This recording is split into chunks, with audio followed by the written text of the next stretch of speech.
Welcome to In Edina, a program about the people, places, and activities all in the city of Edina.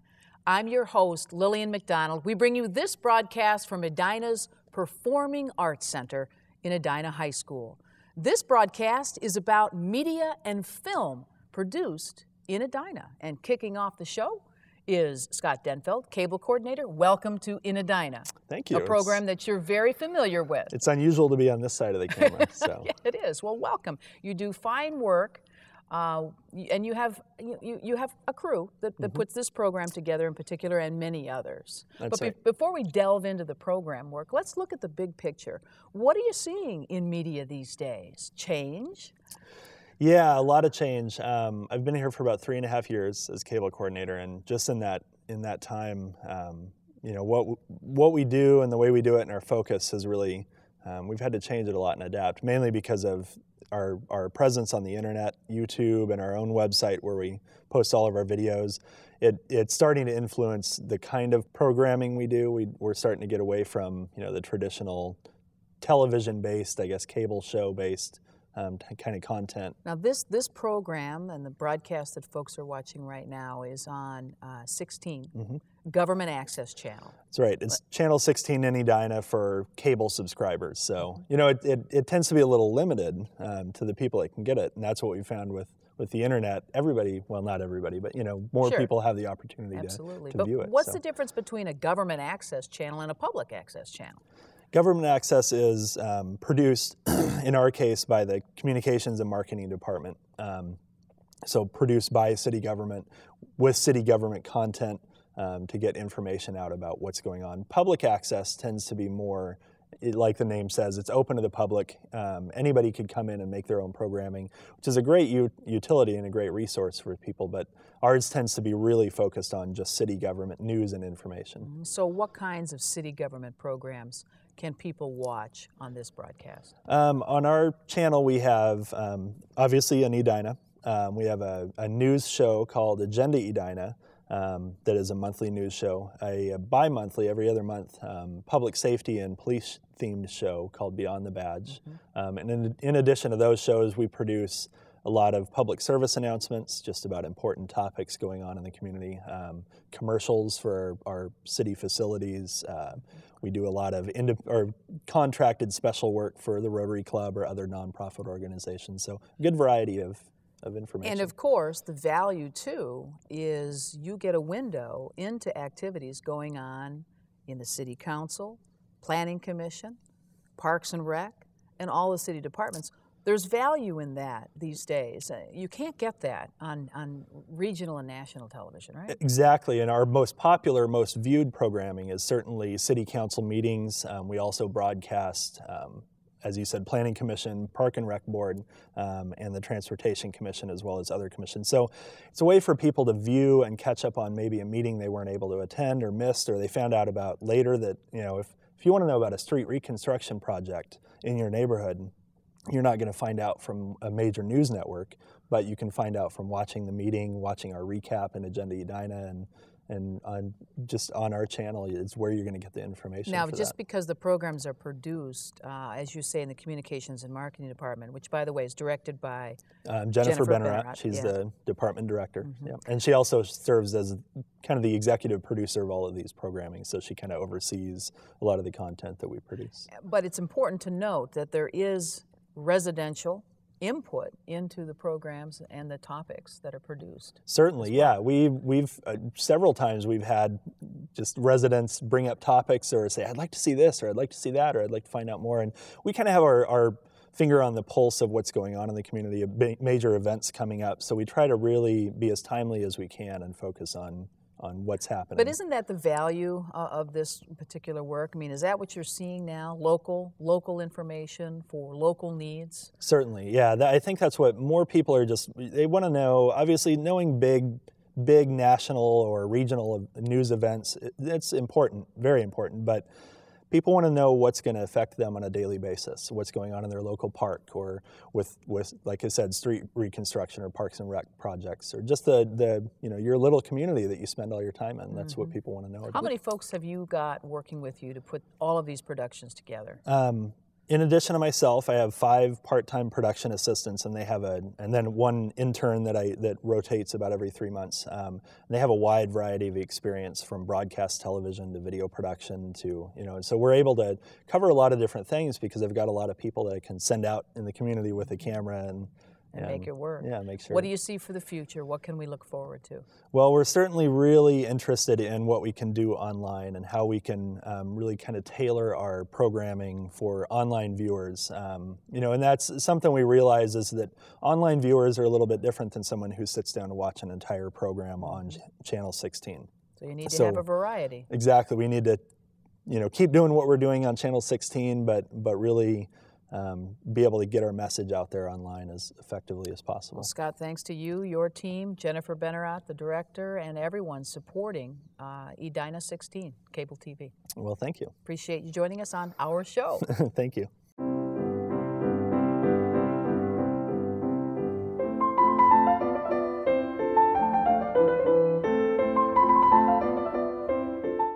One of Edina's most beautiful landmarks is at the Edina Theater. It's a gorgeous sign, and it's been around since 1934. And keeping that sign going strong is Gene Haugland, longtime resident. Welcome to Edina. Thank you. We really appreciate it. Glad to be here. How did you get involved in the Edina sign at the theater?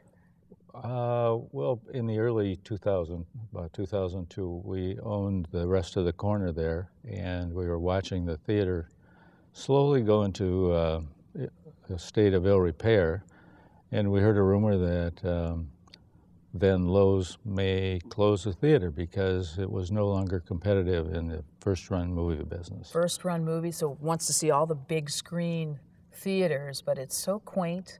It's a classic theater. So you inherited that piece of property, and you've really adopted it. And keeping its classic look is important to you. Yes, we got the rumor that it was for sale. We ended up purchasing it in March of 2003, and we at the same time made a lease agreement with Landmark Theaters to run it. Wow. Now let's go back just a step or two, and I'll help with Sure. that. That theater got its start back in 1934. So it's been around a long time. That sign in particular started in 1934, but the tornado in 1981 blew it apart. So it was rebuilt, and then you've restored it again. But a key to that is making sure that it retains that original look and feel, and that's not an easy job. No, it took us a bit with help of Landmark and a sign company and a few other people, and researching the colors. We were trying to get it painted back the same as it was in 1934. So we researched some photographs and came as close as we thought we could. And then we had, it was just stationary lighting. There was no motion to it anymore. So we had an electrician who was used to working with signs restore that. And we're using the same switchgear as was originally put into it. Wow, the same mechanics are keeping those lights moving in and out and flashing and kind of giving it that on-Broadway look and feel, right? Yes, and there is an ordinance against that in Edina, but they let us, because of the historic nature, continue to do that. An exception to the rule. Well, yes. It looks fabulous. And you intend to keep it intact, and even now, it's a part of Edina's permanent history, right? That's right. It's on the Edina Historic Register. Wow. So it'll be around the community for a long, long time. And to this day, it's now a great place for independent filmmakers to show their films, right? Yes, Landmark bought it to convert it from a first run to independent and art movies. And they do things like purchase movies that are not intended to be first run. And once in a while they hit one like The King's Speech, which, as you know, turned out to be a very famous movie. Yes. So they're making a success out of it. And it's also now home of Edina's first film festival, which is, of course, this year in the fall. That's right, and we hope that that film festival will now be a long-run, yearly festival that the Art Center, I guess, makes it happen. Yeah, right. Wonderful. All under the beautiful marquee. Yes. That started in 1934 in this fine city, and thanks to you, is still going strong. Still lights up every night. All right, Gene, thank you so much for joining us in And Edina. thank you. Looking forward to seeing you at the theater sometime. Thank you. I hope we do.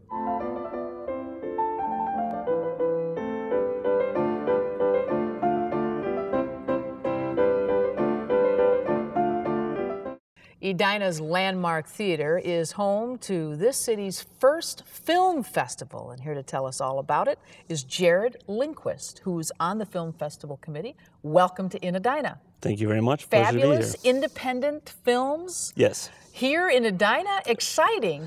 Yes, we're very excited to have had the first Edina Film Festival. It's been in the works for a couple of years, really, with planning and everything, and we were excited to be able to hold our first event this last October. How come? I mean, where did this idea surface? Well, we've had some involvement with the Film Festival Committee, with other film festivals, and we thought we would have one here in Edina to kind of showcase what the film work that Edina has had in the past and the creative work from the Edina Art Center, as well as just to showcase what local filmmakers and also filmmakers from around the country can do. And I believe there's quite a few filmmakers here in the city.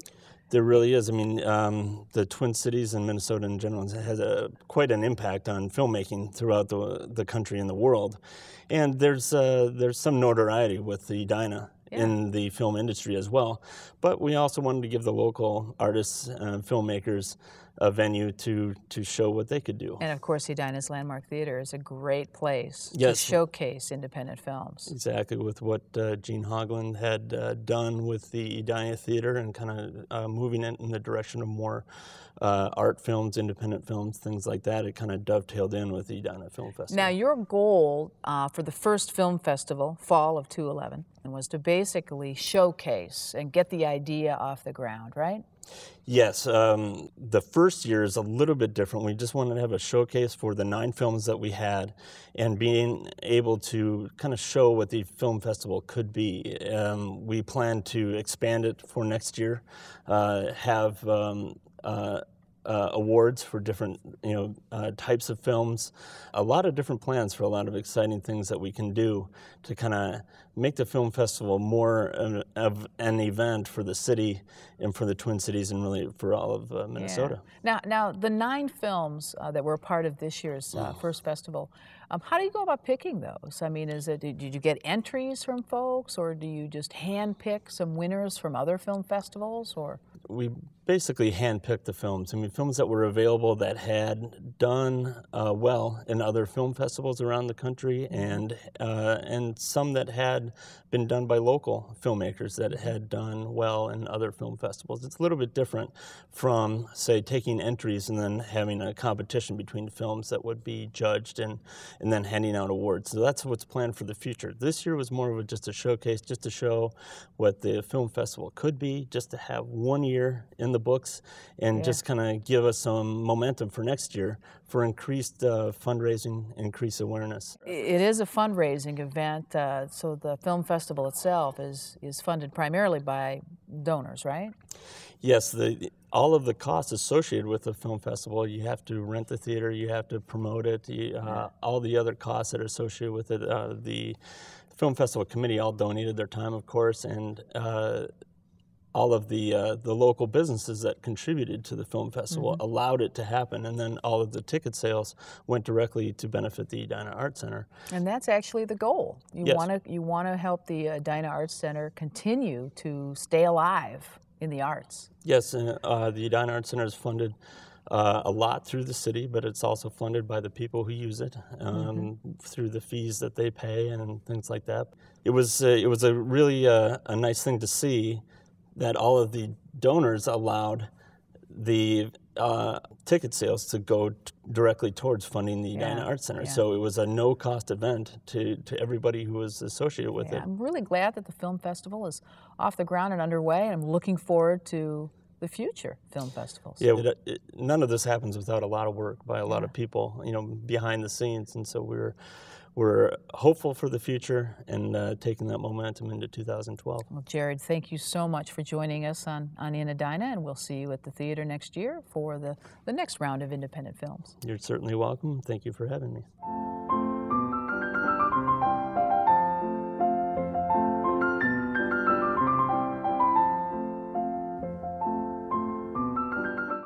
We're lucky to be sitting here in Edina's beautiful performance theater, and the man behind it all, bringing it to life, if you will, for students and fans alike, is Tony Mathis. Thank you very much for joining us on In Edina. We appreciate it. You're the director here, and you also teach theater in the program. You've been here for many years, and your work is well known and has won awards. Thanks for letting us have the broadcast here. But how did you get it all started? I mean, this is an incredible facility.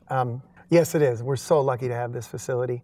Well, we actually started in a different theater here in the school, and we kept hearing from the community, you're doing such fine work in this theater. How are you pulling this off? You know, we've got to get you a new facility. And there were several times where we were told, we're going to build something new for you here. And after about 5 or 6 times of hearing that, I was like, well, really? I'm like, really? Is it going to happen? And then one day, a school board member came to me, Bert Letter, who had some students that came through the program, said, yes, the referendum has passed, and we are going to build a facility. And what makes this so unique? This facility, I think one of the best parts about this facility is that they included myself and all the performing arts teachers in on the planning. Mm-hmm. So we got an opportunity to come in and talk about the things that are needed to make this a successful facility. Catwalks and orchestra pit. Yes, exactly. Workshop. Seating. Yes, this works so well. Acoustics. We were able to talk about where we wanted the green rooms and the dressing rooms and what we wanted for storage facilities. It really makes it comes alive. It really and it's does. Great for students Absolutely. who, by the way, graduate and get into some fabulous performing arts programs and come back and tell you how lucky they had it. Yes. Students who go to NYU who tell me I'm working in a 150-year-old theater and I have been electrocuted 4 times, and it's so nice for me to know that when I was here, I got a great experience, and I know that if these students plan to pursue it and go off to do this professionally, they'll be prepared because of this facility. So the program is working with students at the middle school level and also at the high school level, right? Yes. The middle schoolers from Valley View get to use this facility as their facility as well, and another theater very similar to this, 605-seat theater, was built over at Southview as well. So all of the students that feed into the high school will have been working with this facility and come very prepared. Now, you're also the director of the Thespian Club, and that is a place where students are recognized for their work, not just locally, but nationally as well. Yes. And you've had quite a bit of success here with some national recognition and award-winning programs. Yes. Just to name a few, anything goes. Anything goes. We're very excited.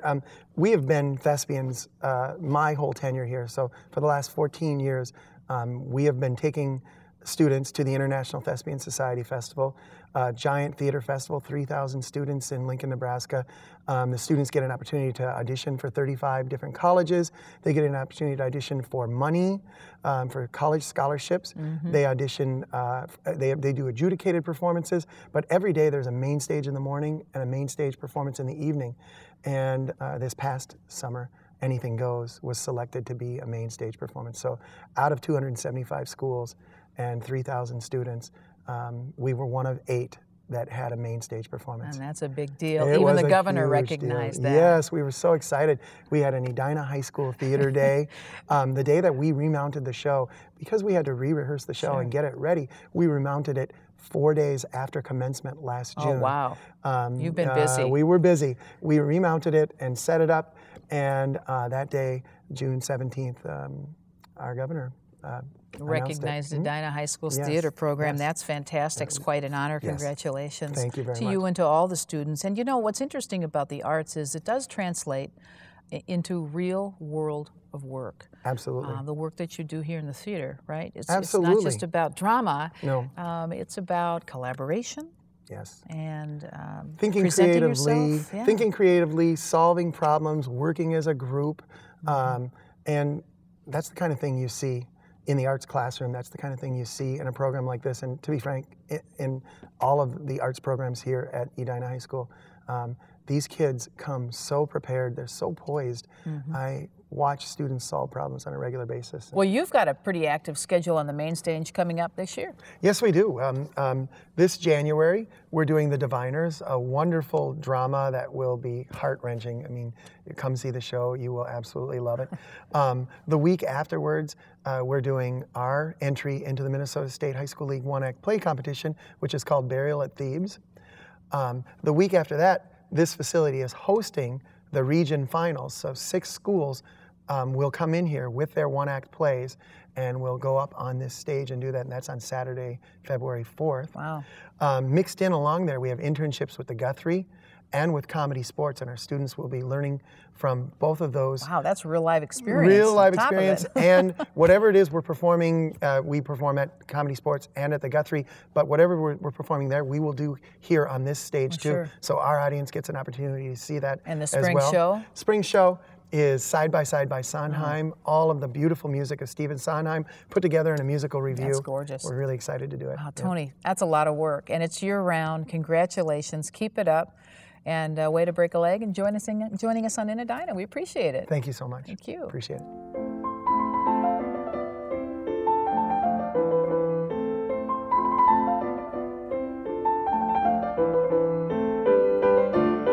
Now it's your turn. If you were directing a movie in the city of Edina, we want to know, where would you shoot the scene?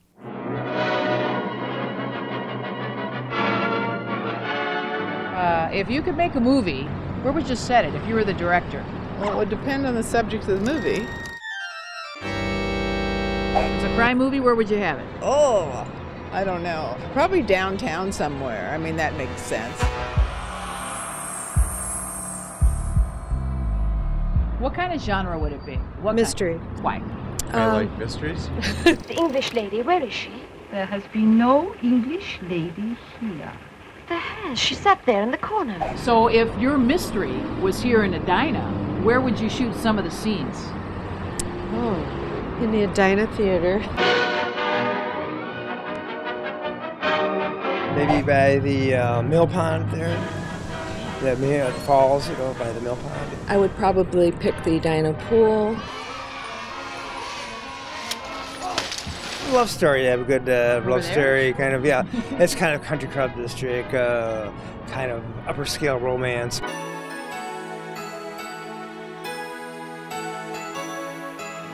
Let's bring back tenderness. Where would you have the setting? Probably down at Roulette's. You know, somebody slips on the frosting on the floor.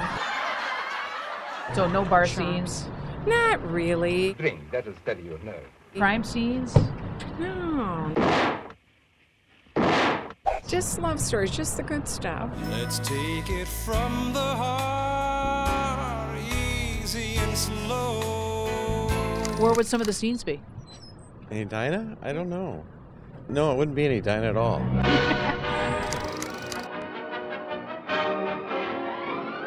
No doubt, lots of stars and beautiful scenes in the city of Edina. We'd like to thank all of our guests for joining us today, to Edina High School for letting us bring you this broadcast from their beautiful Edina Performing Arts Center, and to you for watching. You've been watching In Edina. Until next time, I'm your host, Lillian McDonald. Make it a great day.